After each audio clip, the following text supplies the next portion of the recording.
publicity. Try to hold me out, I wish you would have the audacity. Take a rap laxative, now I'm shitting on the industry. Self-made, not a title, cause it's my identity. And wear it on my skin like it's a part of my ethnicity. Mary keep on blowing like instruments in the symphony. They keep a player buzzing like Twitter when you mention me. Being 100's a everyday living tendency. And ain't faced by hating, it makes me increase my intensity.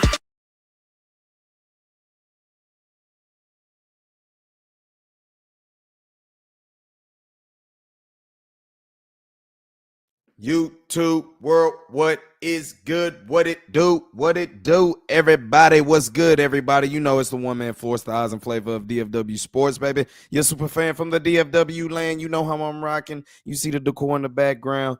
Sad times, man. Sad times. Sad times in the DFW, man. Hard times, but you know we kick off DFW Sports the right way. We catch all post games, giving our thoughts about our teams down here in the Dallas-Fort Worth, Texas area, man. The NHL Stanley Cup Finals is set as the Edmonton Oilers have advanced as they gentlemen sweep the Dallas Stars 4-1 in the Western Conference Finals to go play the Florida Panthers in a rematch. You know, I'm trying to specialize in a lot of post-game action, keep it going year-round season about our teams that's going on, man. Good Lord have mercy. But before I can give y'all all that, make sure you hit the like button. Go ahead and subscribe, especially to the people that's getting some new viewing that's coming in, checking your boy out, man. Hit that like button. Go ahead and subscribe for your boy one time if you like sports in general, but damn show any one of the teams in the DFW, you know what I'm saying, we rep for, we can break down, give you some news, do some things like that. But man, follow me on X as well at Drewski Selfmade, holding it down for, you know, DFW Sports as well. So got a little things to get up off my chest on this Thursday night. Of course, I'll give my raw thoughts about the Stars being eliminated from the Western Conference Finals against the Edmonton Oilers. Talk about that. I'll jump with that to start everything off, as well as Will Backdoor and the Dallas Wings.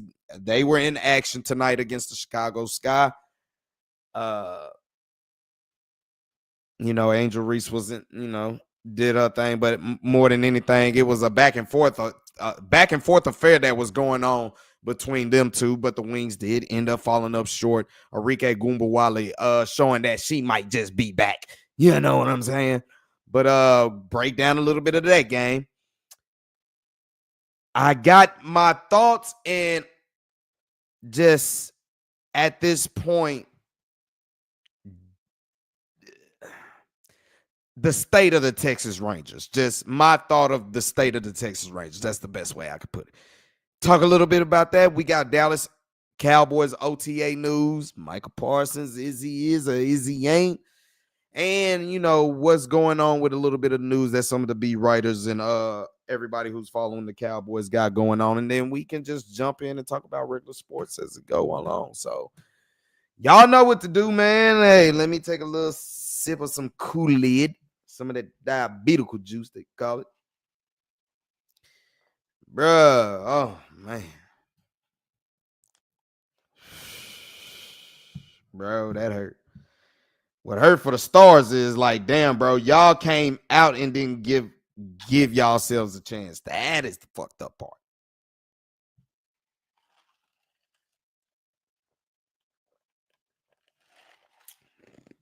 That is the fucked up part. Let me go ahead. Just share what went down, man. And like I told y'all in the last live, bro, what was it that the Dallas Stars showed you in all of these games that made you thought that they could actually bring it back to a game 7 and have a chance to try to win?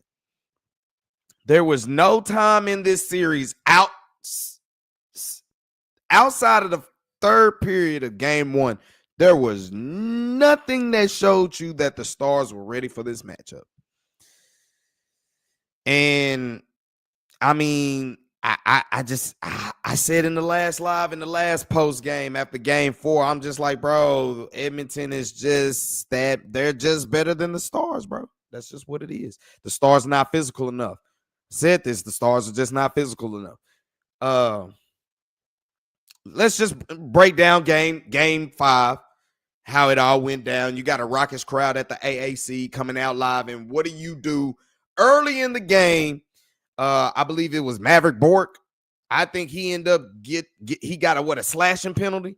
He ended up getting a slashing penalty, and then not long after that, boom, power play goal. Quickly. Then they punch it in again. I mean, the first 10 minutes of this game, the Stars got wiped, bro, and that's damning, bro. Like, the AAC was juiced up and the city was behind them. Still behind them. But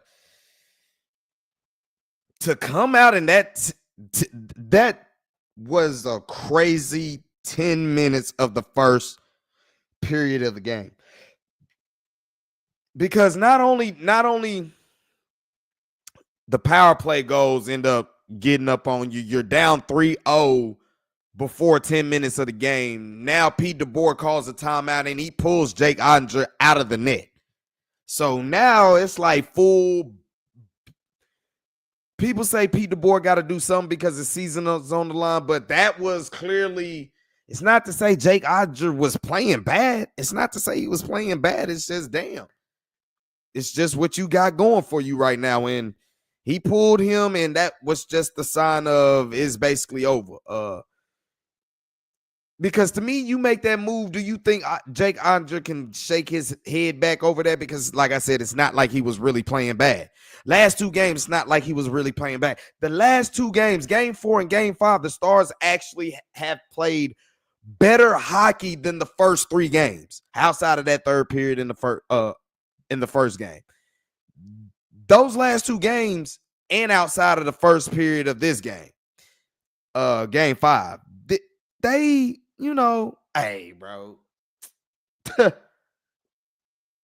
Edmonton is just a better team, and I've said this. The Stars, their matchups just seem like they don't favor them. And for me personally, they're a great team. They got the great talent. They're just not physical enough. They're not built physical enough. And when I say built physical enough, they're not built to outstand and withstand the whole Western postseason gauntlet.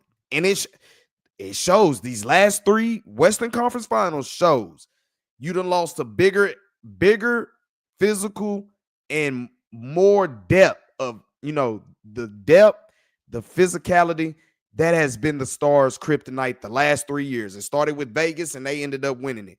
It started with Edmonton last year. Edmonton didn't win it, but they get their rematch with Florida this year as they basically beat the Stars again. So it's the depth. Maybe it's the skill. Maybe it's the coaching. I don't want to really necessarily say it's the goalie play. For some reason, whatever reason, Jake Oettinger just didn't really have it right, man. He just really didn't have it right. But these last 2 games, I'm not going to pin on his shoulders like that. Pete DeBoer basically making that move was a panic, and the season's done. Because the season done to me, because now you're going to have to rely on Scott Wedgwood. And I don't know. But now the question can probably be asked about Pete DeBoer. What do you do? The Stars, give them their credit. Like I said, bro, the last 2 games, they actually played better hockey in this series. These last 2 games, the score doesn't show it, but they actually played better hockey these last 2 games. And you see, they actually came in there and they hit back. They hit back on Edmonton. They were getting far out hit the most times in this whole series. But other than that, they still hit back. Now, the Stars didn't give it away as much as just their giveaways that they did give up. They were crushing. Bro. Edmonton capitalized the way they were supposed to. They really did. They really did, man. Both teams were, they split their power play goal opportunities, but it just showed, bro. Edmonton in this series was a better team. Outside of that third period of game 1, this game should have been over in game 4. Stars really should have been wiped and swept. Real talk. They really should have been swept.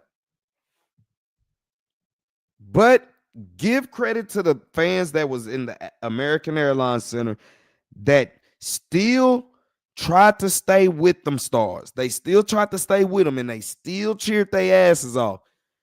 Give credit to Jason Robinson. He finally came along in the postseason, but it was just a little bit too late as he started to catch fire.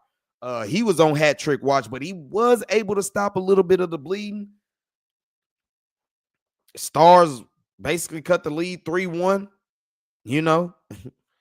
that type stuff. And all of a sudden, we're gearing back and the crowd gets into it. Here goes another goal. And that's been the story of the Stars the whole season.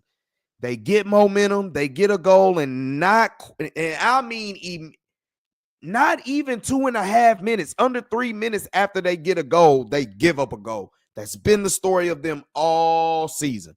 All season. Now you're about to be known as some Western Conference Finals chokers. Now, being a Dallas fan, we're itching and hoping and praying that the Dallas Cowboys can get to the Final Four, to an NFC Championship game. To us, that is a celebration. But to see the Stars be there 3 consecutive years in the Western Conference Finals, and it's just the way it ends. Like I said, bro, the first 10 minutes, bro, you kind of felt it already. All you could have hoped was that the Stars was going to fight, and they did. Like I said, Jason Robo, he got him one. He ended up coming back, getting him another one, cutting the lead, and then as much as it went, and then Rope Hintz ended up getting him one. So you started having your young stars coming along, finally contributing. Is just a little bit too late, and that 10 minutes in the first period really doomed them. It really doomed them. It doomed them. Now you ask the question, is Pete DeBoer really the guy? Is he really the guy? Because he got fired from his last stop for this same exact reason.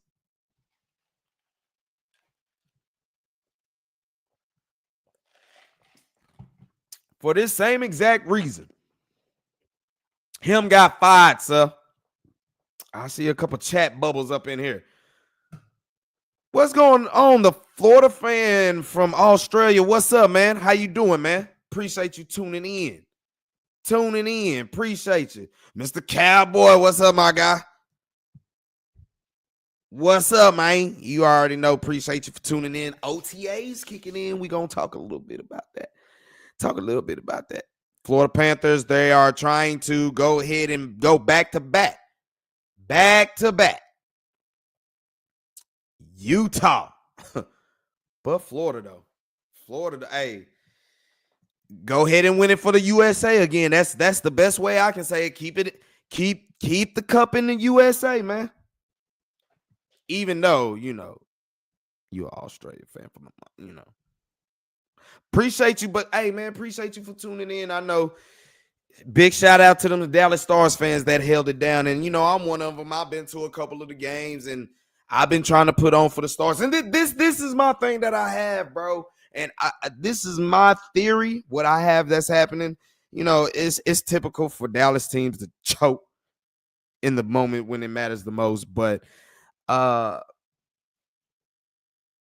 thing is, it just seems like once the city is fully invested into the Stars, which normally doesn't happen until, let's say, the Dallas Mavericks aren't doing anything, you know what I'm saying, which they happen to not be doing anything this year. Then, if the Rangers aren't off to a good start or something like that, then that's when all the eyes will turn to the Stars. And like I said, the last 3 years, it just seems like that's what's been happening. And right on cue, when you expect the world of the Dallas Stars, this is what they do to you. This is what a Dallas team will do to you. This is what a Dallas team will do to you. This is what a Dallas team will do to you, man. They'll let you down, man. Like I said, Stars got out hit all series. There was no point in this series outside of basically that third period in game one. That was it. And I think that was just Edmonton being careless, getting lackadaisical just because they was up 3 They were up 3-0. Like I said, this could easily be a complete sweep, but they gentlemen sweeped us. And I'll take it, I guess. I'm glad they did fight back. Robo came through, got him a couple goals. Rope Hintz ended up getting up in there.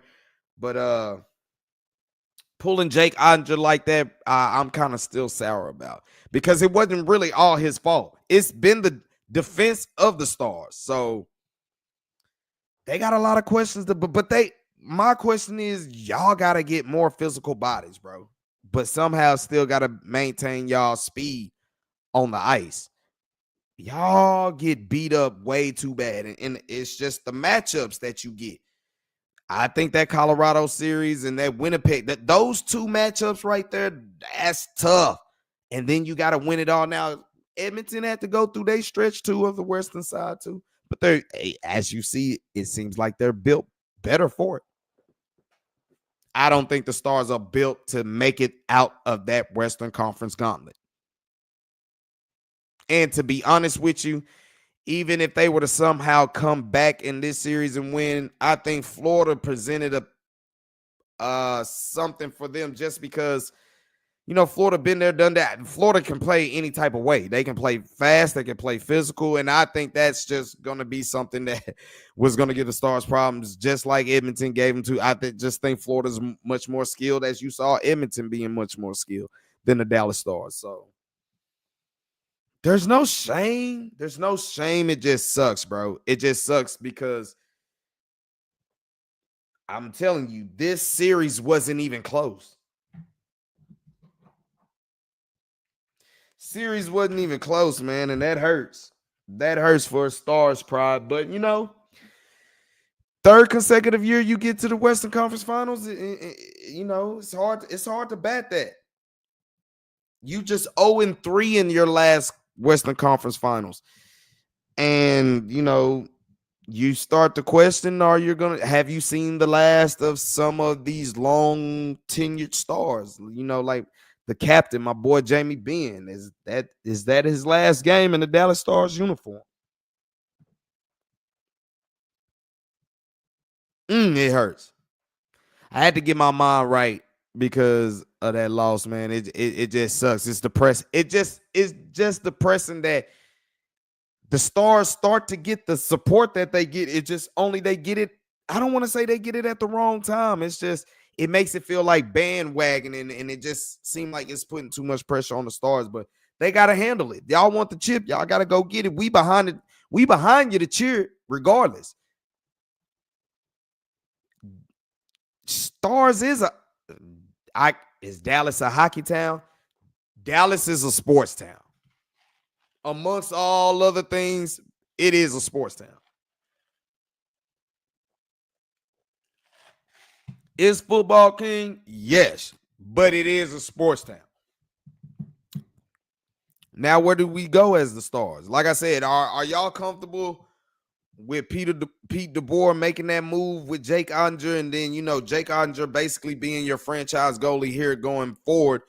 What type of relationship does that keep in with? I'm pretty sure Jake Onger will remain a pro at all times, but what does that do between them two? And like I said, Pete DeBoer is here because he got left from his last job because of this same reason, because he couldn't get over the hump. What do we do? Lil CJ, what's up, man? Hey, you see the Knicks? They did what the Stars couldn't do. They scaved off elimination. You think that series is going to go to 7? I don't know. Danny, what's good, man? What's good? Appreciate y'all following through in the chat one time, man. Y'all know what's up, man. I'm pouring my heart out for the Dallas Stars because it was a thorough. They got belt put to their asses, man. They really did. They got belt put to their ass. Third straight year in a row. The Dallas Stars. Their season ends in the Western Conference Finals, second year in a row to the Edmonton Oilers. So, I mean, give Edmonton their props.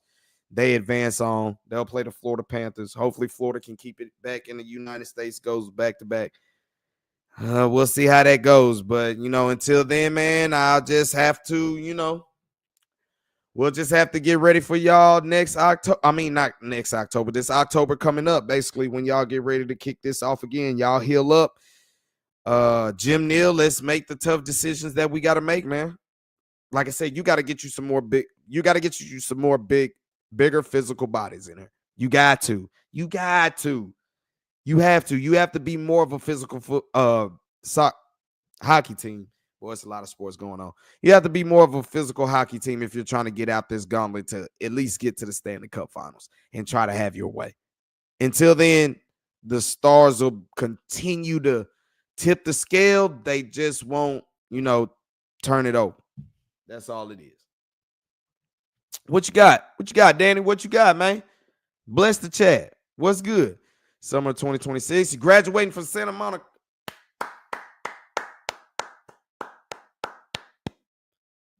'26. Congratulations. Big shout out to the man Danny up in there. My man getting his paper. He getting that college paper. My man is going to go ahead and be graduating with that business and associates, huh? Big shout out, man. That's what I'm talking about, bro. One love to my man Danny out there, man. You see him out there in Santa Monica, man.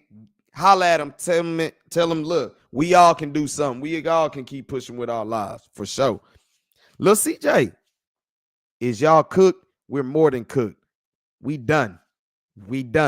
Is what Birdman say? Is y'all finished or y'all done? Nah, they finished and done. In the words started low. They done it all, done. They done. Stars done. I'll probably talk a little bit more Stars tomorrow.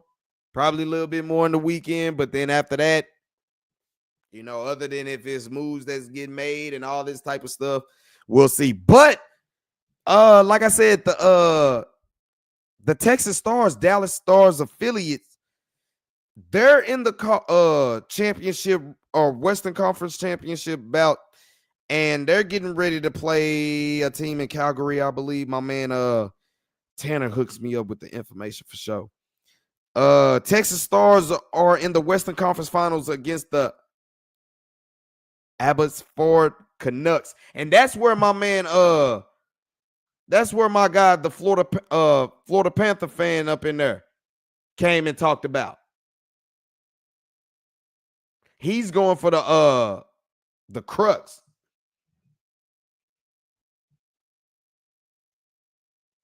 But we got to go for the Texas Stars. We got to get somebody to be up in there.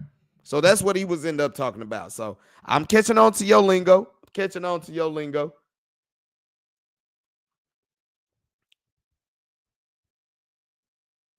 Mavs done, Stars done, Lakers done. Everybody done. Everybody's done. Everybody's done to this day. It hurt. Nah, Danny right though, man. And what sucks for me is now I got to deal with this dreadful Cowboys. Cowboys is another mixture with it. But the way the Rangers been playing piss poor, man, come on, man. But like I said, man, that hurts for me. The Stars are out of it. They get gentlemen swept. They got lucky for it to even go to 5 games, to be honest with you. They just got to get more physical. And I think once they get more physical, there might be some things to it might be some fortune for them. They're sitting right there knocking on the doorstep. I do not think that the window is closed. So to say to get rid of Peter DeBoer, I don't know, but I'm just saying he got brought here from his last stop because of what's basically happening now. So let's just see. Take some time away. Y'all get with y'all family. Y'all chill. You know what I'm saying? Bug out. Get away. and we'll revisit this. But the Stars, like I said, I'm pretty sure I'll talk about them tomorrow.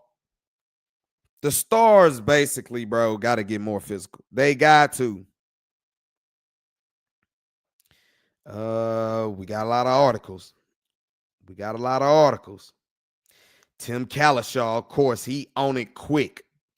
Ugly exit in Western Conference Finals raises plenty of questions for Dallas Stars. This is the article by media writer Tim Kalishaw. He covers all of Dallas sports and been a bit beat writer for a while. He talks about Jake Ottinger sitting. He watched it all. He had a good view of the train wreck after another fine star season had became since he was pulled 7-0-9 into a 6-3 defeat at Game 5 season-ending loss against the Edmonton Oilers in the AAC. Ottinger had surrendered a power play goal to Corey Perry, with Edmonton working its usual tic-tac-toe through the Stars, slumping penalty kill, then gave up a goal on a breakaway to former Stars third liner Matthias Janmark. 2 shots, 2 goals. With that, Coach Pete DeBoer called a timeout, yelled at his team, and then with Ottinger already skating back into the face-off circle toward the crease, shouted at his goalie, "Get off the ice." Tension. This article was just dropped about 25 minutes ago. Other Dallas Morning News. I'm going to have to go get some more diabetical juice, y'all. Some of that Kool-Aid. That's fucked up, bro. He yelled him to get off the ice, and you could clearly see Jake Ottinger, he didn't want it. He was like, "Nah, man, what you talking about?" But it is what it is. Casey DeSmith, no doubt surprised by the turn of events, skated into the fray. Ottinger is somewhat beloved here, but he finishes the Western Conference Finals with a 1-4 record in his starts and an .853 save percentage. DeBoer is mostly appreciated here, and he has a great Game 7 record, but who cares if his team can't go that deep when it counts? See what I'm saying? Who had the Dallas Stars 2024-25 season going out like this? In the end, there was just one game's difference between the Stars accomplished this spring and what they did the last 2 years. After losing to Vegas and Edmonton in 6, the Stars fell to the Oilers in 5 after losing 4 games in a row. Basically, that third period of the first game saved them to go ahead and extend it. This is continued on by the article by Tim Kalishaw of the Dallas Morning News. Jake Ottinger was outplayed by Stuart Skinner in the final series, no doubt about it, although it would be crazy to portray him as Dallas' #1 scapegoat for this collapse. When your 3 losses that got you into the desperation game whereby scores of 3-0, 6-1, and 4-1 is probably worth a discussion of the offense and where it's vantage at crunch this time this spring. Offense ain't doing nothing. Rangers say, "Hold my beer real quick." Remember all those hat tricks and magical moments from Mikko Rantanen, the savior acquired from Colorado by way of Carolina at the trade deadline? No goals against Edmonton. At even strength, the Stars had a very quiet final month, relying heavily on power play goals to keep advancing. After going 10-9 in the playoffs the last 2 years, the Stars win 9-9 this time, and it feels more like a losing playoff run. If such a thing is possible when a team advances to the Western Conference Finals. That's what I'm saying. It's just like, bro, y'all getting there, but good Lord, what's up? What's up?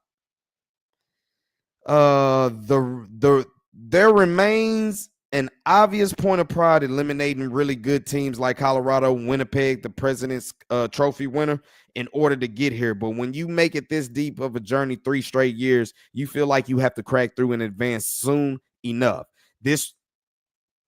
Now he's going to give a Cowboys rep. And y'all already heard me say it. I did my own little Cowboy reference. Like I said, this article was dropped about 25 minutes ago from Tim Kalishaw of the Dallas Morning News. This reminds me more of the early 80s Cowboys, with Danny White leading the team into the post-Staubach era and losing consecutive NFC title games to Philadelphia, San Francisco, and Washington on the road. No shame in any of that. I think if you're the Dallas Cowboy fans today, you would take 3 straight losses to the NFC Championship game. That's where it's a lot of funniness going on in the city of Dallas. You know what I'm saying? That's why I say it's a sports town. People want to say it's a hockey town. It's a sports town. Let's get it right. Let's get it right.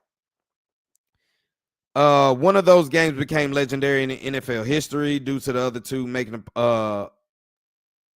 to at least make for popular remembrances in Philly and the nation's capital. The Cowboys keep thinking they were close, but they really weren't. And an ugly ending was just a few years down the road for everyone, where basically that after I think about 81 or something like that, after that, bro, they just fell off. And that was the end of the Landry days. I get you. The article continues from Tim Kalishaw. The Stars have a lot of young talent, but they play in a West that's always going to have challenges along the way through the playoffs. Last year's series with the Oilers was more competitive, with Dallas leading 2-1 before Edmonton took control. Facts. This illustrated that the Stars did not gain ground on the defending Western Conference champs. General Manager Jim Neal traded from Mikael Granlund, and he traded from Mikko Rantanen and sent his 3 first-round picks and few other picks and a really nice young player in Logan Stankoven packing. The run for the Stanley Cup was on. It has not happened. As the article continues, DeBoer has made 8 conference finals with New Jersey, San Jose, Vegas, and Dallas, and his teams reached the final twice, but still no cup. Not coming to Dallas this summer either. The Stars in this season with the hope that they always do, but a lot of questions showed up along the way. This was difficult because the Stars showed little spark in the last 4 defeats. Even when they played well, like the last 2 nights, they basically played their best hockey of this series, like I was saying. Thursday night, it all came after surrendering a 3-0 lead in the first 8:09. You came out and just gave shit up. Jason Robinson made it a 3-1 game before the end of the first period, giving him goals in 3 straight games. Rope Hintz cut the lead to 3-2, and that's about really how close they got. They ended up scoring again with Robo cutting it in the third as well. Got it to 4-3, but after that, it just really couldn't happen. And then Edmonton ended up flipping the puck off of Essa and Lindell's skate, and that was the straw that broke the camel's back. Unfortunate things that happened to the Dallas Stars, but that went up 5-3. They get the empty netter goal. It's ugly. The Edmonton Oilers hoist up the Western Conference pennant in Dallas as they defeat the Dallas Stars 2 years in a row. It's going to be a lot of changes that they got to make. A lot of questions going to be asked. Man. Let's move to the Dallas Wings real quick. What you got? I know how y'all feel. My Dodgers been tripping too, but we still in it. And I got somewhat of some positives to say about the Rangers too. He said the Pacers have no business being in this position, but give credit to Rick Carlisle. You know what I'm saying? Rick Carlisle actually still, he can coach. Your man can coach. He said, but the restaurants are good down there in Dallas. That's why Luka got big down here. He ate too good. He said on the border. Let's go to bro. Maybe I might be tripping. Oh no, they still got on the border. Let me know. We have plenty of places out here you can get food for free. You being from Cali, you know what I'm saying? The Mexican cuisine might be a little bit the Texas and the Cali style are kind of different. They are way different, but man, come on. Ain't nothing to it. We can do it. They better not blow this one. You don't want you don't want to see what's his name? Do the Right Thing, Spike Lee sitting up there all the time. You don't want to see all that? I feel you, bro. I really do feel you. I feel you on that. But yeah, man, shout out to the Stars, man. Third straight year Western Conference Finals, but it wasn't pretty this year. It wasn't pretty this year. It really wasn't. Now let's talk about some Dallas Wings real quick as we're trying to get a little bit more into the WNBA. We gonna show these women some love, man, especially in the city. We're damn sure gonna show them some love. So let's talk some Dallas Wings. We getting on it. You know, Paige, she's the new everything. You know what I'm saying?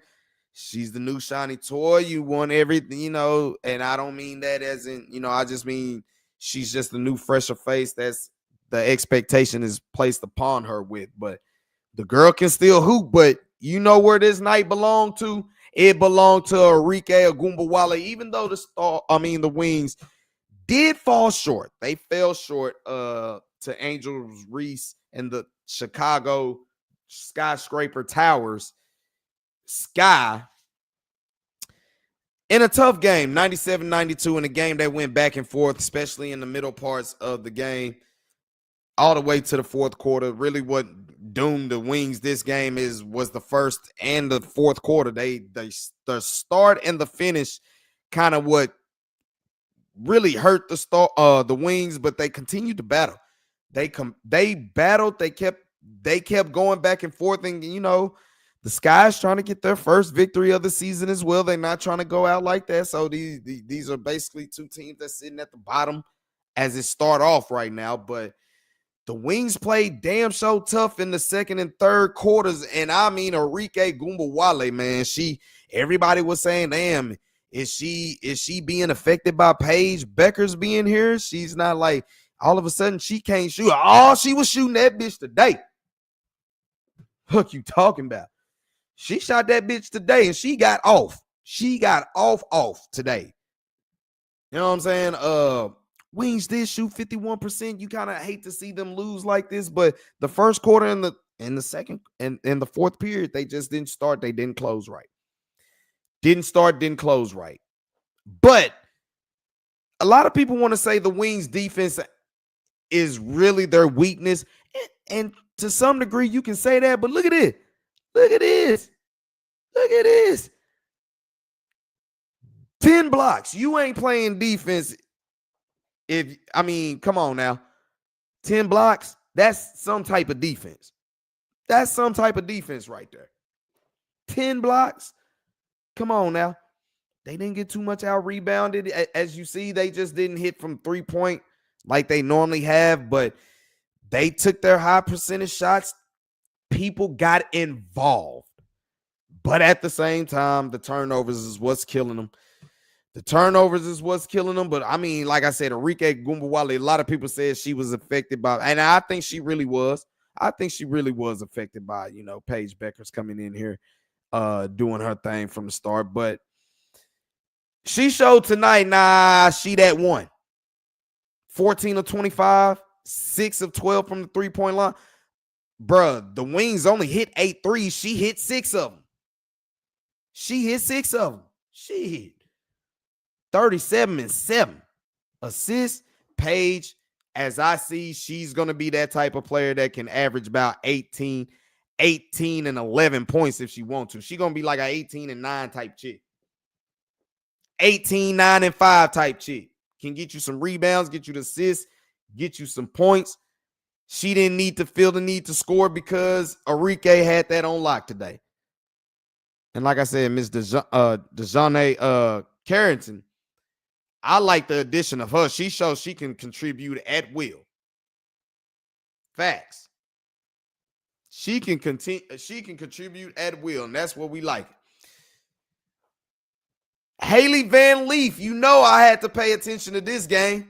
You know she's the TCU great that I kept telling y'all she was true. She held it down for TCU this past season for basketball as they made their postseason run in the NCAA tournament, man. What was it, Elite Eight, I believe? Man, she did her thing, man. She did her thing. Now, she didn't get as many minutes. She only got 8 minutes, but, you know, still trying to find her way, but I'm rooting for her.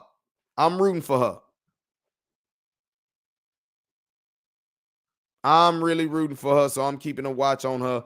It ain't for Angel Reese, as Angel Reese played 25 minutes, it went 2 of 6 and had 6 points. She didn't do nothing.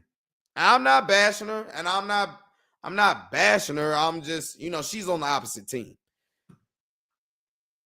Really, her other running mate did some things, you know what I'm saying? But Scott just played a little bit more hungry today when it mattered the most in the first and the fourth quarter. But Paige, I'm telling you, 18, 9, and 5. That's probably gonna be her average stat line. That's easy money. And if Enrique can just get you over 20, 22 points a game, she's starting to catch fire like that duo we've been looking. We said, bro, this was gonna be our version of, it was gonna be our female version of Luka and Kyrie, basically. I know I shouldn't even mention it. And then Nico and all, and yeah, I know.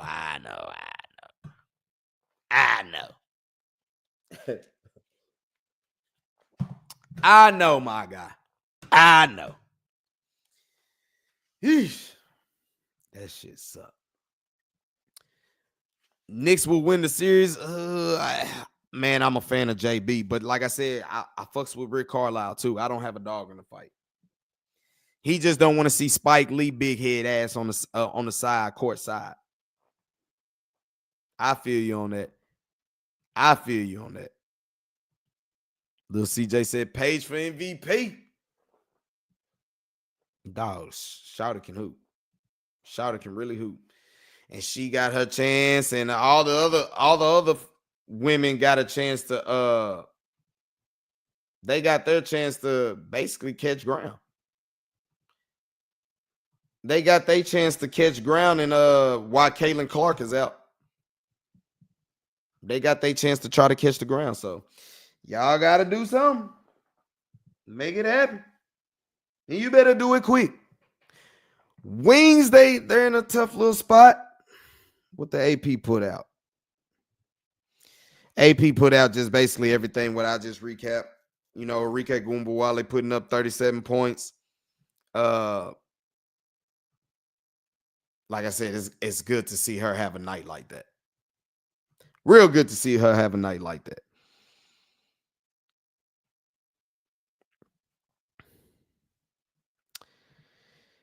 It'll be a rematch this Saturday. So should we pull up on the Wings this weekend?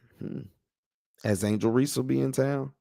Haley Van Leaf will be in town. Let's see if we can concoct a plan together. I'm talking about. Both teams get off the snide against each other. Let's see what can happen going forward, man. Like I said, they'll play each other again Saturday. Only Chicago comes down here. So if you're in the Metroplex, you can stop by Arlington College Park by UTA. Get you a ticket to that Wings and Sky game. Yeah. Angel, like I said, show up to see Angel Reese show up to see your girls first. You know what I'm saying? Your Dallas Wings first. And then, you got Angel Reese in the building. But like I said, you'll have TCU's own Haley Van Leaf in there. So give us some love. Shout out. Man, what do we got to do? Let's see.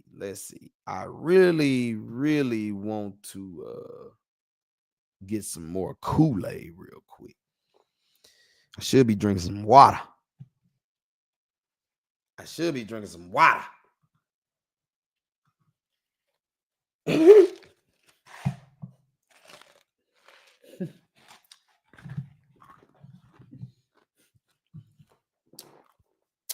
Bruh, I get it for New York. It's rare that when they get in these situations, and it's like it's been something they've been thirsting for. Something they've been thirsting for, my guy. I can't call it. Something they've been thirsting for. Man, y'all give me 1 second. Let me go refill real quick. Ain't gonna take nothing but about, you know what I'm saying, 25 seconds. Nigga, hurry up, get your Kool-Aid, man. Get your Kool-Aid, man.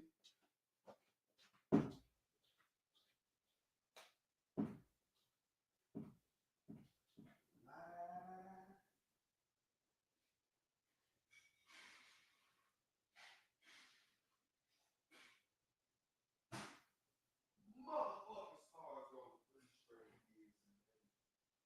Can't even get out the Western motherfucking conference with they sorry asses. Some bullshit. I'm sick of this shit.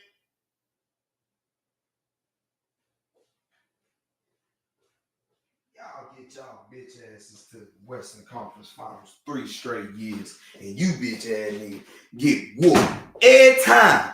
Every time you get to the Western Conference Finals 3 straight years in a row, and you get your ass whooped every time.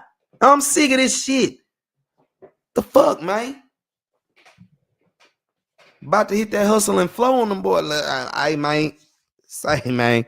This ain't fun no more, man. This ain't fun no more, man.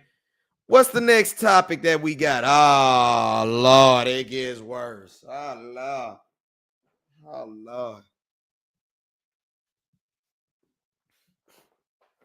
So what's kind of night is going down in the DFW? You see what I'm saying? Oh, man, the Rangers, bro. Boy.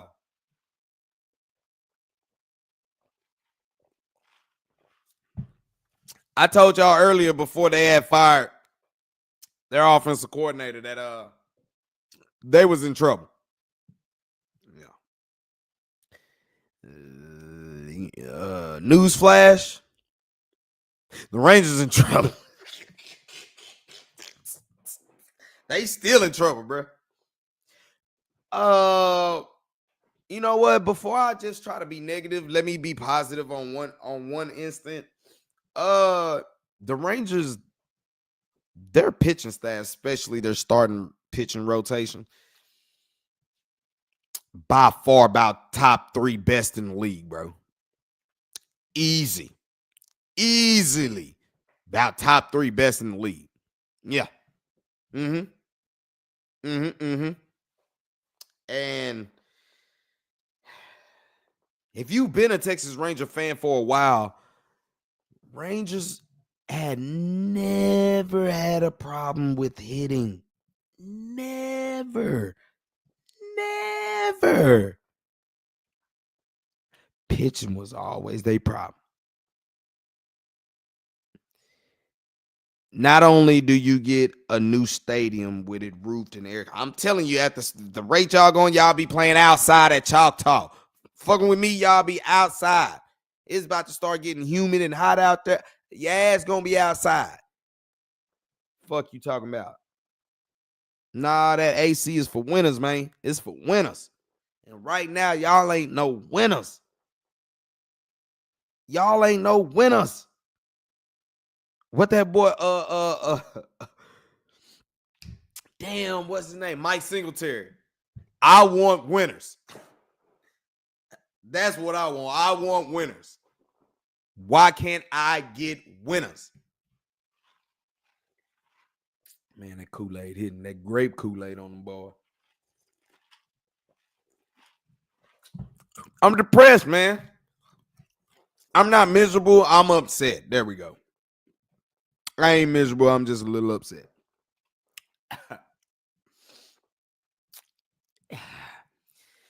Rangers, bro. Really, the problem, I told y'all, it was either the coaching or the players. And sometimes 2 things can be true.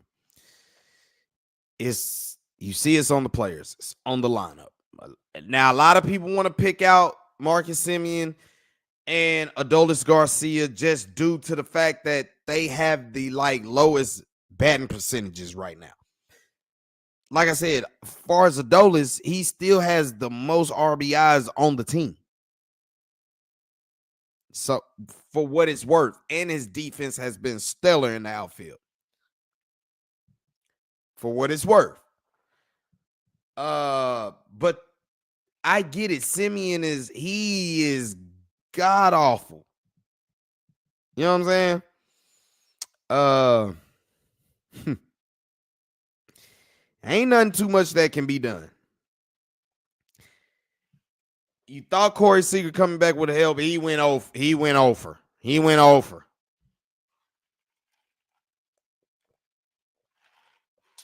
This is all on the lineup, man.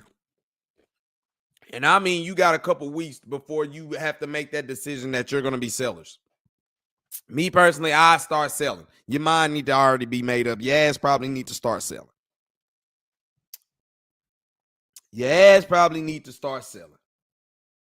Facts. I think that's what needs to happen. ASAP. I don't know why I didn't show the chats up. Your Dodgers gonna win again anyway. Go ahead, bro. You know what? That NL West though, pretty tough though. That whole division y'all got over there, you know. Who y'all got? The Dodgers, it's y'all, the Padres, the Diamondbacks. Who else y'all got? And the Giants. Shit. That's a tough ass division. You might feel like you slipping, but I'm like, man, them Padres and Dodgers are still right there on your wings, man. They still right there on your wings. Nolan Ryan's team, the Rangers, I used to hang out with Nolan Ryan a long time ago. Back in the day, 1980 Trey. Man, if you haven't been to Dallas since then, nah, but I'm pretty sure you have. But you know what I'm saying? Charles Haley said it's the home built for. So you feel where I'm coming from when I say what I'm saying.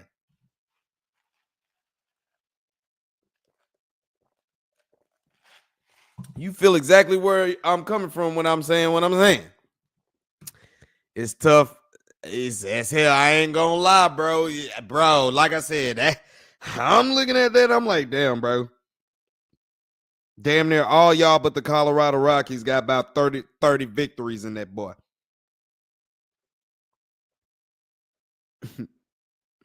Arizona at 27-29 would still be competing in the AL West. They would be third in the AL West right now. And only like 4.5 or 5 games behind. Outside of being 7 behind your Dodgers. Ooh, Lord. You know what I'm saying? That's just But your Rangers, bro, like I said, their pitching can contend. Their pitching can literally contend for a pennant, bro. But this lineup, and if you're thinking Evan Carter is gonna come back and make that much of a total difference, my man Evan Grant of the Texas Rangers beat writer for the Dallas Morning News just dropped the article about an hour or two ago. The article is the Texas Rangers offense have been awful in 2025. What options are left for them? So Evan Grant, Texas Rangers insider beat writer, says Chris Young promised he'd not be passive when it came to addressing offensive issues if they arose in 2025. Yes, they arose like a Levit. What? I don't know what he used right there. Something from the sea. Some type of creature from the sea. And yes, he's acted. Boy, he has. Quick inventory once more. Chain center fielders, fired the offensive coordinator, demoted temporarily a guy he traded for over the winter, and that's Jake Berger, and in conjunction with manager Bruce Bochy, dropped a pair of high salaried stars to the netherworld of the lineup. It's a lot. Might not be done either. So basically, it's still some more moves that's going. That's what Evan Grant is saying. Does it look like to you the work is completed? Maybe don't answer that. The stats say it all. Sometimes stats lie. Not here. Peep your tune to how bad the Rangers offense have been, as Evan Grant breaks it down from the Dallas Morning News. The stats say the Rangers offense is awful. They are last in the majors on on base percentage, on basically OBP, OPS, and doubles. 29th in batting average, 28th in runs scored per game, and 27th in slugging. Everything is at the bottom of the MLB right now. They dwell in an ugly, sticky muck. But like I said, to be positive, you're just about 3 games under 500 or something like that. You're about 5.5 games out of first place. You haven't really hit. You're just now about to hit June. You're still dealing with some moving parts and some injuries. And basically, this is your ugliest baseball just because of the offensive side. You're pitching wise, you're pitching you can hang your hat on. It's just something that the offense is going to have to just figure out. So what else can the Texas Rangers potentially do? Here's Evan Grant as he continues to go on in this article about the Rangers offense. Glad you asked. From obvious to more nuanced, here's our 5 things the Rangers could try to do better to optimize the offense. Keep Corey Seager and Evan Carter on the field. Basically, their health means everything to this lineup, obviously, just like the same thing we said about Josh Young. We said some of this was obvious, but obvious doesn't mean it's not important. When the Rangers surged to the World Series, Carter's on-base ability and Seager's pure hitting ability helped power the Rangers' offense. Since the World Series, the Rangers have played without at least one of them 49.3% of the time. That's damn near half the time since that World Series run. They have both been in the lineup together for just 17% of their total games, and 3 games thus far this season. So they ain't played together. Funny thing, though, the offense looks just fine with both of them. The Rangers are 19-18 and have averaged 5.2 runs per game when they have both played since the start of 2024. They are a .450. They are 459 team without them, under 500. It changes the offensive dynamics significantly. The Rangers are on the verge of having both back. Carter will likely begin a rehab assignment Friday for his quadricep injury. During the most recent IL stint, Seager, who was activated Wednesday, spent the day at the University of Wisconsin, which is the leader in hamstring injury research, consulted on changes he could do to make to his training. I wanted to get a why on the root cause, Seager says, and this was just more of just one direction. You feel like you're doing the right thing and it happens, and then you revert back to things you've done before and it still continues to happen. I want to get an opinion to see where the discrepancies and efficiencies that I could address to have a better direction on staying healthy, and I feel like I got to do that. So he's aware of it. His ass be too much injury prone. He's aware of it. Now, can he fix it? Evan Grant continues this article from the Dallas Morning News, the platoon of Marcus Semien and Adolis Garcia. The returns of Seager and Carter will make it potentially easier for Bruce Bochy to give rest to the struggling veteran duo of Semien and Garcia, but he could also use it as an opportunity to create the most positive matchups for Semien and Garcia. Semien has a 50-point career OPS advantage against lefties. That's not insignificant. It may allow him more opportunities for success when he does play. More opportunity to work on swing changes when he doesn't, and potentially create some upward momentum for him. With the left-handed hitting of Josh Smith able to slide over the second more regularly, it gives the Rangers a nice left-right platoon option. Garcia is a little bit more trickier, he writes. As bad as he's struggled this year, he struggled even worse against lefties with just a 337 OPS and 48 plate appearances. But lefties are trying to get him to chase stuff on the outer edge and further away, and he's complied, chasing the shit out of them boys. Half of the pitches he's seen from lefties have been on the outer edge of the plate and further out. He has swung at 53.6% of them, and he is hitting 143. 143. Yeah, that's terrible. Putting him up there against lefties and working on simply not chasing away might lead to getting him to pull in the reins on his chase problem. If he can eliminate that one element, he becomes far more dangerous. Yeah, we'll have to look at that. Make on base percentage the top factor in the lineup. So stop slugging. And how many times y'all heard me when I talk about the Rangers? Y'all might want to try to get away from this slugging team and just try to play small balls, play for contact. Let's try to get on base. Okay, Evan Grant, he's basically writing about that. We're not normally proponents of installing rookies, let alone those with only a handful of games above AA in high leverage lineup spots, but this is not a normal situation. Alejandro Osuna, his at-bats over the first handful of games are the prototype for a rally starter.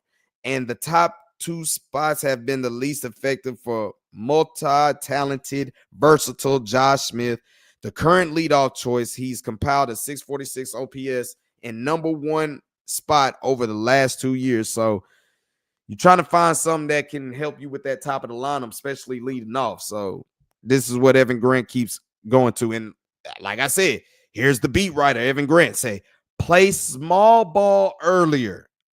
Y'all might want to leave that slugging alone because y'all really putting too much pressure upon y'allself to make something happen to try to live up to 2023. 2023 is gone. It's already the trophy. We already got that. That's already in a banner in the rafters, all that. That's in the history. It's on Netflix, all that type shit. That's done. Y'all just got to play to try to be productive. Help your bullpen out. Help your pitching rotation out, because the worst thing you can do is not get hits, not get runs, and at worst, you go 1, 2, 3 in every last one of your innings. Come on, man.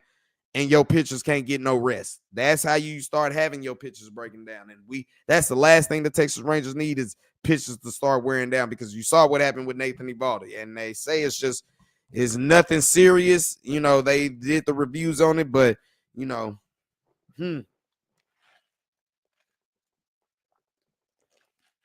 still questioning. But as Evan Grant writes, the Rangers have basically played small ball earlier. The Rangers have scored 44 runs from innings 7 through 9 this season. The fewest in the majors. 44 runs in 7 through 9 innings. Good Lord. I knew the numbers were bad, but I didn't think they were that bad. They are hitting just 191 and a 245 batting average. 245. It's harder to score when you face more high leverage pitching, sure, but they must be more proactive in the manufacture and creation of runs. That can come in a lot of ways, but it starts with better discipline and contact. The Rangers have the sixth highest strikeout rate and the lowest walk rate after the sixth inning.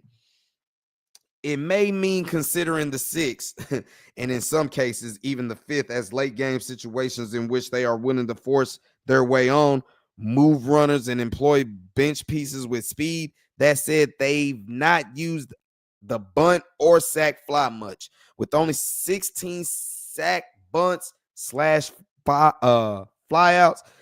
It is the fifth lowest total in the majors. Basically, play some fundamental baseball. Make some contact. Evan Grant continues this article of the Dallas Morning News, Texas Rangers beat right. Change Sebastian Wilscott's position. This is a long-term play. It's about getting prepared for 2026 in the event this season completely implodes. The fastest route to the majors for Walcott, the 19-year-old who is the organization's top prospect, is via the outfield. The Rangers are almost certain to move on from Garcia one way or the other by the end of 2025. So Evan Grant is basically hinting that, look, this shit continued to go this way and we're out of contention.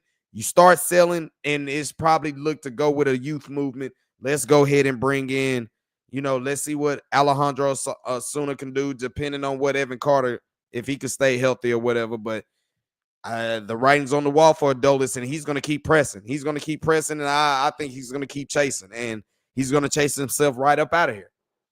unfortunately. And I like Adolis. I really do. The more time Walcott, who may be a little bit tall at 6'4" to be considered a long-term shortstop, plays in the outfield, the more comfortable he becomes there. And if the Rangers end up with an outfield of Carter, Asuna, and Langford before too long, it could use another right-handed option. Nobody is trying to rush Walcott to the majors, but he'd make a potentially nice platoon option and certainly a nice off-the-bench option for a playoff stretch. And if not in 2025, it puts him in better position to grab a spot in 2026. Evan Grant, Texas Ranger beat writer insider for the Dallas Morning News, just dropped that article a little bit not too long ago. Also, he did work and let y'all know that Kumar Rocker, basically in his second rehab stint, is basically doing he's showing form, and the talk has been basically when he comes back, will he be put as a closer? But he gave you 4 innings, about 60 pitches, did his thing. What did he get? He averaged up to 95.2 miles per hour on his, on some of his fastballs. So, getting a little bit out of there. The Rangers are expected to visit with Rocker on Friday, basically tomorrow, to determine the next steps of his rehab. If he's going to return as a starter, it would be optimal for him to work up to 75 or 80 pitches, but the Rangers could be facing a pinch the next time through the rotation, depending on Nathan Eovaldi's health after he left the game Tuesday with right tricep tightness. That's that of the Texas Rangers. So like I said, bro, their offense, you heard the numbers, their offense is just god awful in all categories, bro, and there's just not too much you can really change of that. It's going to have to depend on the players.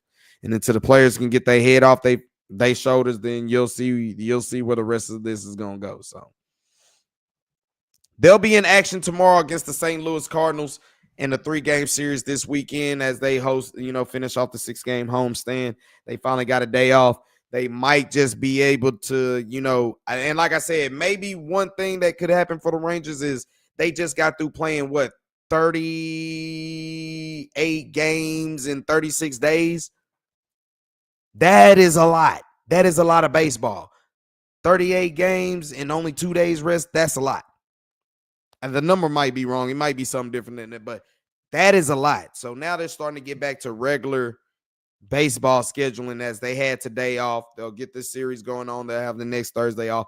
Maybe they'll start getting these off days and they can probably start getting back to a regular swing. And maybe that can help the offense. That's about as positive I can say is. Next positive I can say is like you're only like 3 games out, under 500. You're not terribly out of the AL West race. It's not like it's going to be very difficult for you to try to gain some ground. So that's about as most positive I can say. That's about as most positive I can say going forward. But their offense got to do something real talk. You see? Ease be having it easy. Be having it easy. I wish we didn't have to see the Celtics last year, but it is what it is. Save your toughest battles for your toughest soldiers. Cowboys, man, what's up? Micah Parsons ain't showing up. Micah Parsons ain't showing up. But I thought he said he wanted to be a leader. I thought he said it, man. A lot of y'all talk that shit, man, until the money is on the line. Stop playing. Y'all better stop playing. Let's be real. Money isn't everything, but stop playing. Let's not be foolish.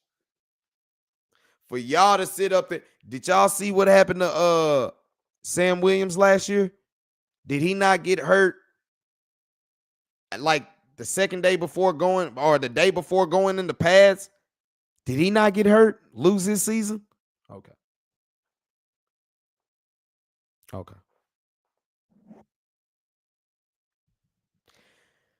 I told y'all last offseason this was going to happen.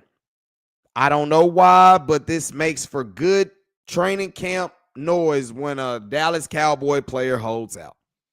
And I think and I'm really tired of this narrative. I'm tired of seeing a Dallas Cowboy wanting his money holding out. Look, and I understand you got to get your money, bro. You do. And you can't jeopardize yourself by going out here and risk yourself getting hurt. And see. So, no, you do got to go get your money. But damn, bro.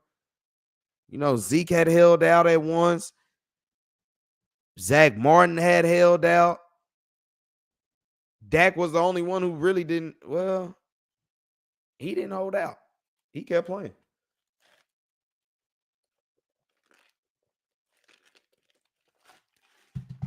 Dak kept playing. He kept showing up.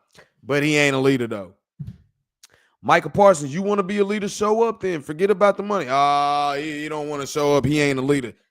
God damn. Nigga is a leader. Nigga just trying to get paid, bro. What's wrong with that? What's wrong with that? Any of y'all who have put work in at any job and you feel like, bro, a nigga deserve to get paid, your attitude change. Don't it? All right. We all human.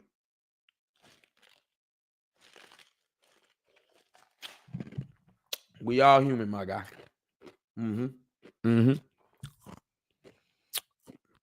Y'all know I got to keep going from the Dallas Morning News. My man Calvin Watkins, Cowboys beat writer for the Dallas Morning News. Let's get into some nuggets. He basically write about the Dallas Cowboys star Micah Parsons not in attendance in OTAs. It's going to be a quick article, but he's just breaking down. Micah Parsons was not at OTAs according to head coach Brian Schottenheimer. In Brian Schottenheimer's word, he was going to do some traveling. Schotty said, I have not seen him yet this week. Again, my big thing with all our guys, whether they're here or not, you can get a great work in and you can get ready and be mentally prepared, whether you're Micah, who is not here, hearing it out, whether you're Dak Prescott, it doesn't really matter. Just put your work in, get ready. There's a lot of ways to get ready and prepared. I think the league has made it very clear, all voluntary. It's just voluntary. The OTAs are voluntary portion of the team's offseason program, but Parsons' absence is notable as the star pass rusher is still hoping to receive a long-term contract extension prior to the start of the 2025 season. In previous years, Parsons has normally skipped portions of the voluntary workouts, deciding to get in shape on his own, but he did show up to the Cowboys workout program in April with his teammates. Give him credit. Skipping such programs has been a point of contention at times, but Parsons has always showed up in shape when it was time to report for mandatory veteran minicamp. Schottenheimer said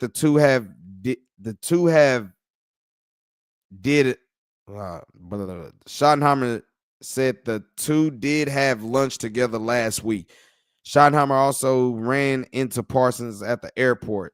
The Cowboys had nearly 100% attendance at OTA practice on Thursday.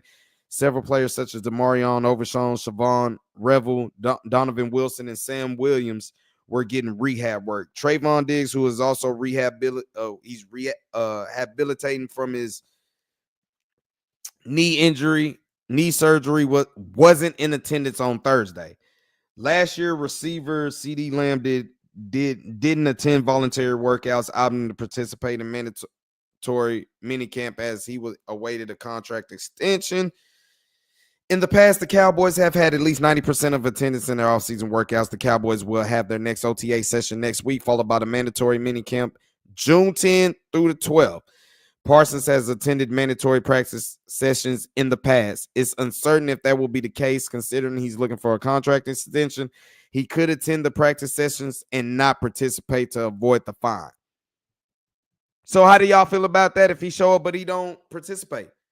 Is he still not being a leader? You know what I'm saying? So the word is out. It's not to say that he'll show up. I think he'll show up, but he ain't going to play. He ain't going to participate, which is a smart move. It's a calculated business decision. Bro, that's why I don't like today's football, bro. They are getting paid the most money they ever had.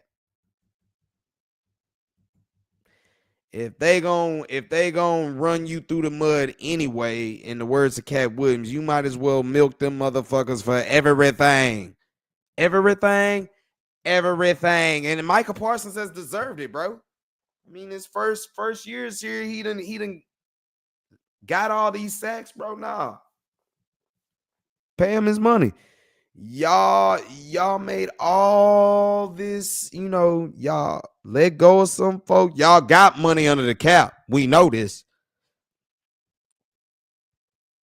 We know this for a fact. Y'all got this money under the cap.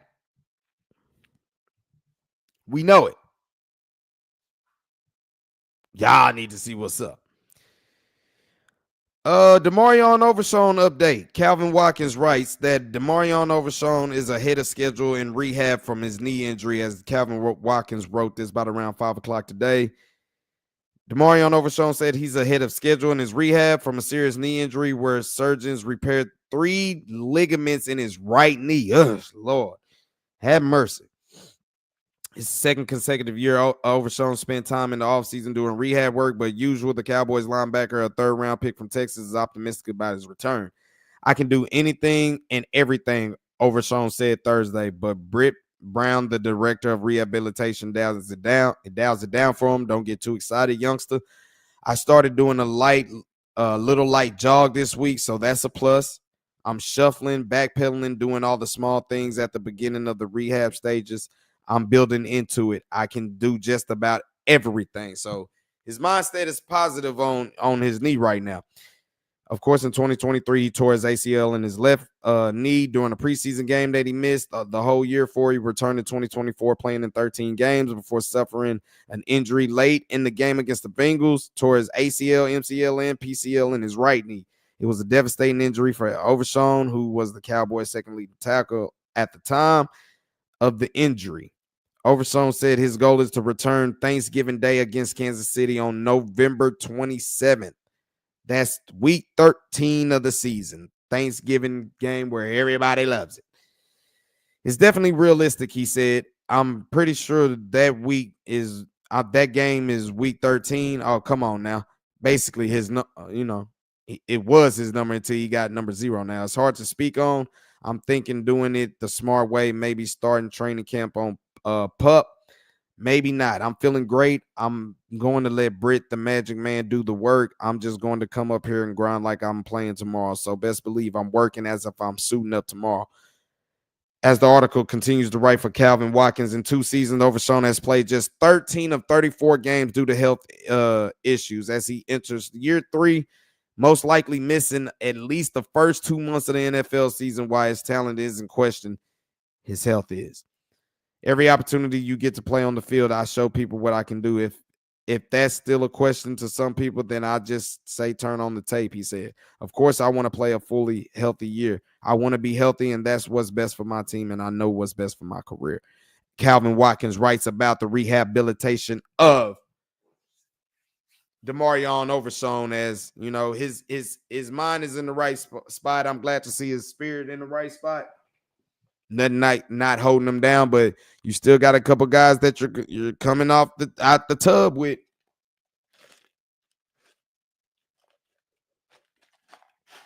I told you Sam was another one.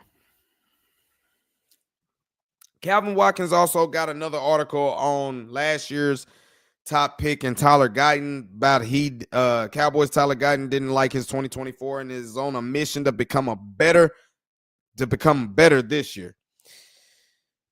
You remember Tyler Guyton was a former tight end at TCU before he, went to Oklahoma and played tackle. That's why he looks kind of thin for a guy his size, but he's still learning the position at the same time. Calvin Watkins, Dallas Cowboys beat writer, writes for the Dallas Morning News. When the Cowboys' 2024 season ended, left tackle Tyler Guyton extinguished his rookie campaign quickly. In the offseason, when the doors opened up at the Star and the players worked out, Guyton was the first through the door. As he enters his sophomore season, the work he's been doing this offseason to improve was noted by his head coach. He's having a terrific offseason, Brian Schottenheimer said Thursday, basically today. He's working his ass off. He looks great. Guyton's Guyton washed the stink off of a season that saw him commit a team-leading 18 penalties. There were 14 penalties accepted, tied for the fourth most in the NFL. But as Calvin Watkins writes, Pro Football Focus, which grades NFL players, gave Guyton a 49.4 rating, 73rd amongst tackles in the NFL. Got to improve. Basically, to them, they said you really got to improve. Of course, Guyton was playing the demanding position of left tackle, a spot he didn't have full-time reps at while playing at Oklahoma. Guyton started at right tackle to protect left-handed quarterback Dylan Gabriel. He started one game at left tackle in 2022 and 14 in his 2 seasons in Norman. The Cowboys believed in Guyton's talent, drafted him 29th overall in the first round of 2024, and slotted him at left tackle. He was brought along slowly. Chuma Edoga was getting first-team reps in training camp practices until he suffered a foot injury, moving Guyton up the depth chart. Guyton suffered from a respiratory infection during training camp, which that probably he was already thin, and that made him drop a little bit more thinner. So he had a little bit of issues going in, and being a rookie, everything is coming at you fast. So some things you gotta check out right there. What else? As Calvin Watkins continues to write, Guyton recovered to the start of the season opener and never made excuses about the penalties. 8 holding and 5 false starts. Remember that first game against Cleveland against Myles Garrett? He held his own. We was like, it's about to go down, and then Guyton always said he needed to get better, yet he misses the Lions game with a knee injury and the Eagles contest with a shoulder injury. That was a perception Guyton needed to play through nagging health problems, and then Coach Mike McCarthy commented on players playing with nagging health issues. McCarthy didn't mention Guyton by name, but it was just another thing to look at with Guyton. When the season concluded, he had played in 15 games with 11 starts. Guyton didn't like his season overall and went into the offseason on a mission. In Guyton's word, I had a lot to prove. I had a lot to work on. He said, I didn't do too well last season. I want to do better. I want to be the guy who can be depended on. Takes that accountability is the best ability. Guyton worked on his body. He cut out fried and fast food. He loved Raising Cane's, but that was out. I don't think he likes Raising Cane's. It's just the sauce. That's it. It gotta be. It's just the sauce. ain't nothing Raising Cane's about that stuff over there, except the sauce. Can't lie about that. Guyton spoke to the Cowboys nutritionists and watched videos on what to eat. He was also mindful of the type of food he puts into his body, but now he wanted to get leaner and quicker. He ate more protein and added more stretching exercises to improve his flexibility. He does stretching exercises for an hour inside of his garage after his workouts. It's hot as hell in the Texas summer. It's hot as hell, said of the garage stretching. Guyton moves into year 2 with the confidence he'll perform at the first-round grade the Cowboys gave him last spring. As Calvin Watkins continues to write of the Dallas Morning News, Dallas Cowboys beat writer, you can say anything is better than last year. However, this team dismissed the ideas of moving him to right tackle or guard. So he's staying at left tackle, y'all. Tyler Guyton, he's having a great offseason shot and said, I think some of the new things that the offensive coordinator Clayton Adams and offensive line coach Connor Riley have brought from a fundamental standpoint really fits Tyler Guyton. Guyton understands the business of the NFL that if he doesn't improve his play, the criticism will continue. He's doing his part now to get better. The Cowboys will have a rookie right guard in the first round, Tyler Booker, and a pair of second-year players in Cooper Beebe at center, along with Tyler Guyton at the offensive line. Guyton will get the most scrutiny based on what happened last year and being the left tackle. I'm not going to make any excuses. I just didn't play as good as I needed to last year. He said, I'm coming with a different attitude this year to become a better player. That's the article by Calvin Watkins, Dallas Cowboys, Dallas Morning News beat writer about 4 hours ago. Seeing some of the notes that's coming on with the offseason, and it's just, a lot of things have been made about Brian Schottenheimer basically trying to build that family culture, atmosphere with the Cowboys, bringing in more games, doing some more traveling with each other and all that type of stuff. So Schottenheimer's doing all the right things. It's just now when we get to training camp, how do we work? How do we work? Because I think that's honestly been the problem the last 3 years under Mike McCarthy is how are we preparing? I mean, that's basically your work. How are you working? How are you getting prepared?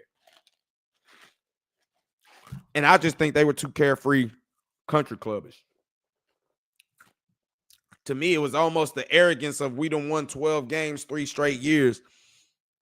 We got this figured out. Hopefully, Brian Schottenheimer is not bringing that to the table, which I don't believe he is. And I think he's here to set us some things up for sure. Tyler Guyton, penalty guy, because he messes things up for us for sure. I hear you, man. But understand he was a rookie last year. He was a rookie. Give him that. And like Calvin Watkins broke down. You came into training camp, things were going well, then you got a respiratory infection, illness. You know what I'm saying? Which if anybody has some of that takes you down for a minute. You can't breathe. It's hot outside, even though they do be in Oxnard.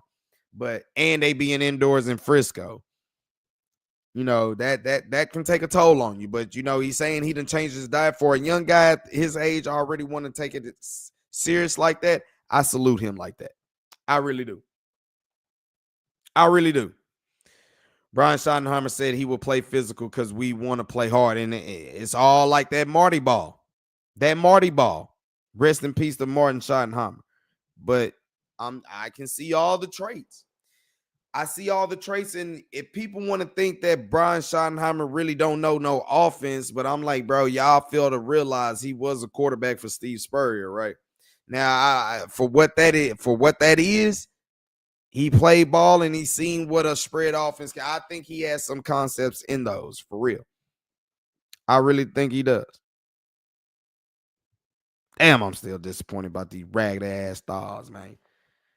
But Brian Schottenheimer is trying to get these boys, he's getting them on the process. He's getting them to, really connect with each other, be cool with each other. But I think once the mandatory shit start rolling in June 10th, I think you're going to see a Schottenheimer. He going to make these boys work. He going to make these boys work so they don't quit when it get tough. And I think that's exactly what they need.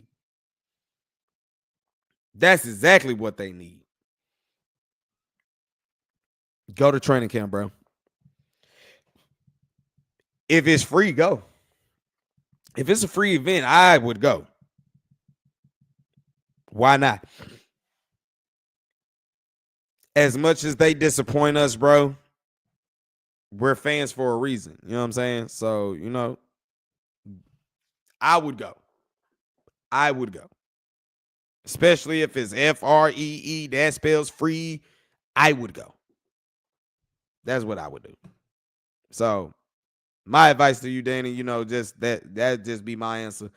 I would go if I was you. Ain't nothing wrong with going to Cowboys OTAs or anything like that. But Tyler Guyton, he it's a lot of youth on that offensive line right now, man. From you got 3 Tylers and you got Cooper Beebe, and like we know, Terrence Steele is not that old neither. He's not that old neither. He's holding it down as well. FC Dallas did lose the other. They didn't lose. They had a draw to FC Cincinnati. They were down 2-1. They were down 2-0 and all of a sudden they struck back. I think they made it. They got it to 2-1. Then they tied it up, and then FC Cincinnati ended up taking the lead. But then don't count the Frisco Club of Dallas out. They ended up coming back. So DTID, y'all go ahead and make it happen. Their next game. Who is their next game? I think their next game is Saturday. I'm just trying to figure out who are they playing. Saturday is FC Dallas' next game against Philadelphia Union on Apple TV at 7:30. Tomorrow, if we're not doing anything, we'll probably come back and do a live over game 1 of the Cardinals and Rangers. Keep it going, I guess. Let's keep the funk going. talking about these guys, I guess, and see if they can turn around. Saturday will be a big day. We don't have to worry about the stars anymore. So basically, now you're just coming to that spot where you're going to see a lot of WNBA talk about the Dallas Wings, and you're going to hear a lot of baseball talk about the Texas Rangers. So, but then as the summer gets along, as we get deep into June, we'll start talking more about Cowboys, start talking more about SMU, TCU, and college football within itself, the new college football games coming out. I'm gonna try to start doing some more. Things where, like, I just get on the game. I should get on the Twitch. Need to get my Twitch account and start getting some games where we can all link up and just have some game nights for show and just do some shit. I'm still looking to get my DJ board to help these live shows go a little bit much more better. You know what I'm saying? A little bit much more like butter. That's how we trying to do. But man, tough night for the DFW. Everybody takes L's, as like I said, the Stars took the biggest L, and it just sucks. They got questions that they need to tend to, and like I said, they just got to get more physical. They get more physical. It's still 3 straight years to the Western Conference Finals. It's almost like the Bills, except they went to the Super Bowl 3 straight times. That says something, at least. They just got to get over the hump, and like I said, they got to get more physical. Until then, they're not going to be able to withstand a Western Conference postseason run. That's really been their bugaboo, their Achilles heels, just the physicality. They might get through one team in a 7-game series. They might get through 2 of them, but they can't get through 3 of them. And that's been the constant story here for the Dallas Stars here the last 3 years. Before I do go away, let me check out.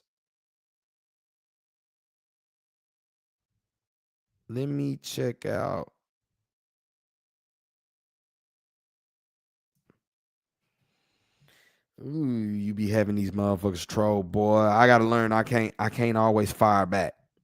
Sometimes, I like being petty though. I don't get mad and be like, oh, I get triggered on my problem is I like getting petty. So follow me on X at Drewski Selfmade. Please do that. Let me see. Let me check on the Texas Stars real quick. Late game.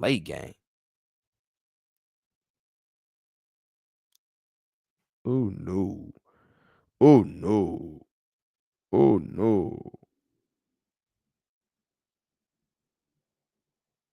Texas Stars. Where y'all at? About to say.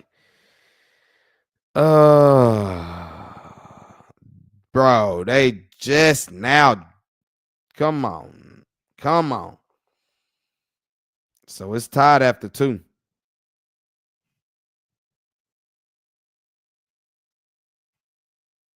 Tied to a piece. So I'll be checking on this throughout the night. I'll upload some of the, content on. Y'all let me know what we should touch on it. Like I said, tomorrow I'll probably do another post. I'll probably do another post game of the Rangers. But at the same time, we'll see what's some more content going on in Dallas sports as well. So let's see how that goes. Like I said, the Stars are tied up right now with the Canucks, trying to make some things happen. Somebody come save it.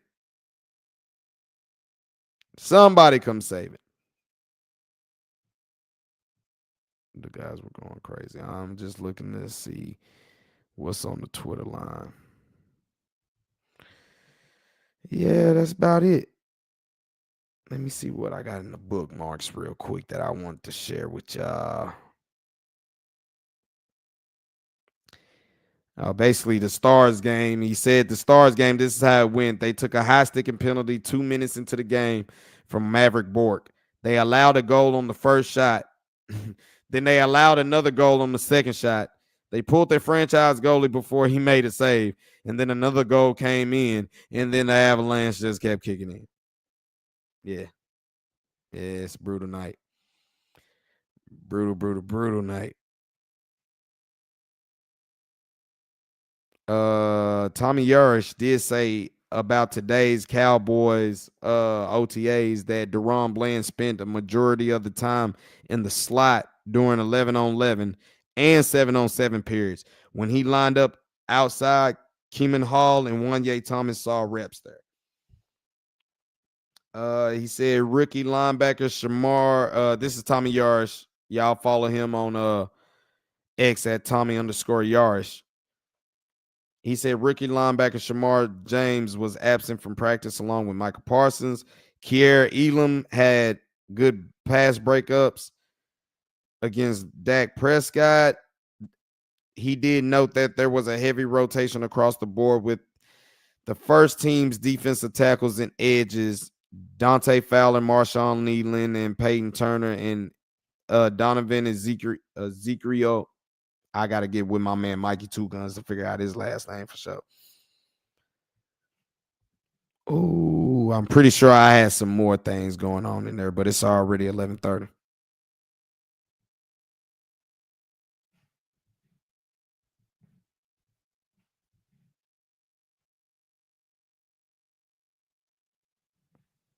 The Calder Cup. Is it congrats to all? Can't say congrats to the trash. Fuck y'all. Ah, Lord. Lordy, Lordy. Lordy, Lordy. Yeah, man. That's it, man. As you see, I'm probably about to be on the watch of all this anyway, and all that. Stars captain Jamie Benn is the last to leave the ice in what could be his last time. Jamie Benn, 35, is an unrestricted free agent this summer. Oh, that hurt, man. It's so hard to say goodbye to yesterday. I thought that we looking at. So, like I said, the Stars are tied up. I mean, the Texas Stars are tied up 2-2 for the they're tied up 2-2 for the Calder Cup. Trying to advance. Let's see if it happens, man. Like I said, that's gonna do it for me today. I've been here a little bit too long, about over an hour and a half. Had some things to get off my chest. It started with the Stars. Like I said, another great season, man. It's just another season they can't get over the hump, man. And like I said, I'm pretty sure we'll detail some more things coming out tomorrow when we drop a live, trying to stay consistent, giving y'all some more things, man. I'm trying to, stay tuned to the page. I'm going to start posting a little bit more on the YouTube page, trying to get some ideas, give y'all some feel of what I'm thinking of, what I'm going with, of how he's feeling of certain things. So sooner or later, we'll get some more Maverick talk coming up in here because, like I said, now you're basically going to run into nothing but Wings and FC Dallas along with baseball talk, sprinkling in some Cowboys. We'll also still sprinkling in the rest of the DFW and all that. Like I said, I'm still trying to get a hold of some university nights in here as well. So if you got favorite colleges, that should be your time to listen into for sure. 11:30 is about to be Friday, y'all. Y'all have made it to the end of the week. For those who got to put in more extra work on the weekend, man, big salute to you. Make sure you take care of your mentals right, take care of your temple right, and let everything fall right. You know what I'm saying? That's just how it's got to be. Y'all know what to do. It's the one man, 4 styles and flavor of DFW Sports, your super fan from the DFW land. Make sure you like, subscribe, hit that notification bell. I'll make sure we'll do something tomorrow. You know, it's going to be a busy Friday, but we're going to jump on live and get this shit up off our chest, see what the Rangers can do. So make sure you tune to me live tomorrow. We'll probably start about around 9:30-ish, 9:45-ish. Whenever after the Rangers game in, that's probably something we'll do. So big shout out to everybody in the chat that popped up for your boy one time. I look forward to seeing y'all the next time we can chop it up about sports. Just keep dropping up in the live chat, and we can always elaborate what y'all got going on, man. Until then, y'all know what the slogan is. Make sure you follow me on X, matter of fact, at Drewski Selfmade. We keep everything going right there. And especially to my man Danny, man. That's another congratulations to my man right there. And congratulations to all the graduates, even from high school, but also everybody who's either in business or nursing, all that. Everybody who has taken their course and is graduating, tipping the cap. Man, big salute to y'all, man. Y'all hold it down. Continue to chase y'all dreams. This is just a step to elevate, to go higher. So take it to the next level, man. And with that, you know the slogan, do everything with love, because love always wins. And that's the law. With that, I'm out, y'all. Self-made independent, I'm all about my businesses. I consistently continue to bring energy and know that keep it popping like I'm full of electricity. Try to hold me out, I wish you would have the audacity. Take a rap laxative, now I'm shitting on the industry. Self-made not a title, cause it's my identity. And wear it on my skin like it's a part of my ethnicity. Mary keep on blowing like instruments in a symphony. That keep a player buzzing like Twitter when you mention me. Being 100's a everyday living tendency, and ain't faced by hating, it makes me increase my intensity.